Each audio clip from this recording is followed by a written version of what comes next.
Yang juga jadi sorotan di Kompas Pagi, saudara, saat pasokan pupuk dunia menghadapi berbagai tantangan, Indonesia justru memperkuat perannya sebagai mitra strategis di kawasan.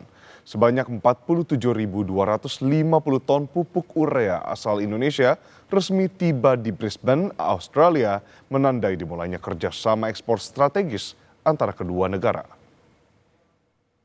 Kapal membawa barang dari satu negara ke negara lain. Tapi kali ini yang dibawa dari Indonesia ke Australia adalah sesuatu yang jauh lebih penting. Adalah jaminan pasok pertanian dan ketahanan pangan. Setelah menempuh perjalanan dari Bontang, Kalimantan Timur sebanyak 47.250 ton pupuk urea yang diangkut oleh kapal MV Medi Luna tiba di Brisbane, Australia.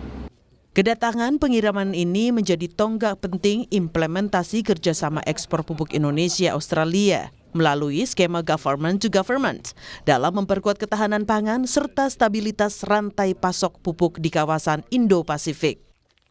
Duta Besar Indonesia untuk Australia, Siswo Pramono bilang pengiriman perdana ini mencerminkan semakin eratnya hubungan ekonomi kedua negara setelah implementasi Indonesia-Australia Comprehensive Economic Partnership Agreement atau IA-CEPA. They are witnessing very important cooperation with Indonesia and Australia. After the IA-CEPA, we have more trade. Our trade actually increased total trade in the last 5 years from 14 billion Australian dollars. Today is 32 billion, so more than 100% increase, including on the fertilizer, of course. Yeah. So we save you, you save us.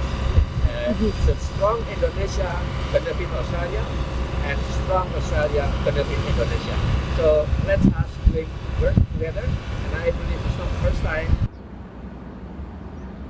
Di sisi lain, pemerintah Australia menyambut baik kedatangan pasokan pupuk urea dari Indonesia. First Assistant Secretary Department of Agriculture, Fisheries and Forestry Australia, Amanda Chalmers, bilang pasokan pupuk urea ini akan memberikan kepastian dan kepercayaan pada para petani di negara tersebut.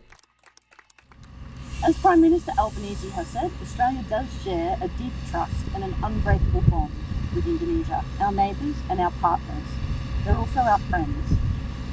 Today's arrival of urea from Indonesia is a commercial deal supported by both governments and is an example of our deep partnership and friendship. The fertiliser gives our world-class farmers certainty and the confidence that they need, but it also gives food security to Australia and the whole shared region. Indonesian urea supports our big step forward and we still need more. Pengiriman ini merupakan bagian awal dari komitmen ekspor sebanyak 250.000 ton yang akan dilakukan secara bertahap hingga akhir tahun 2026.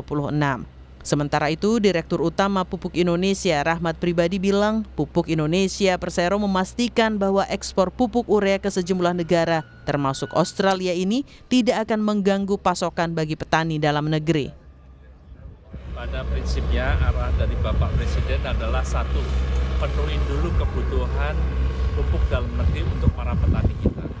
Nah, kita memiliki kapasitas yang memang lebih besar daripada kebutuhan petani di Indonesia. Inilah yang disebut structural surplus. Jadi surplus ini bukan karena ada krisis kemudian kita mengekspor, tidak.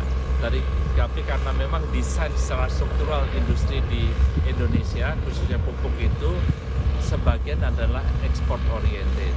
Nah, kemudian arahan kedua dari Bapak Presiden adalah kalau gudang-gudang kita penuh dengan pupuk, maka kita tidak boleh membiarkan sahabat-sahabat Indonesia kekurangan pupuk. Sebagai informasi, Pupuk Indonesia memiliki kapasitas produksi mencapai 14,8 juta ton pupuk per tahun, di mana pada tahun ini produksi urea ditargetkan mencapai 7,8 juta ton. Sementara itu, kebutuhan domestik diperkirakan mencapai 6,3 juta ton, sehingga masih tersedia ruang untuk memenuhi permintaan pasar internasional.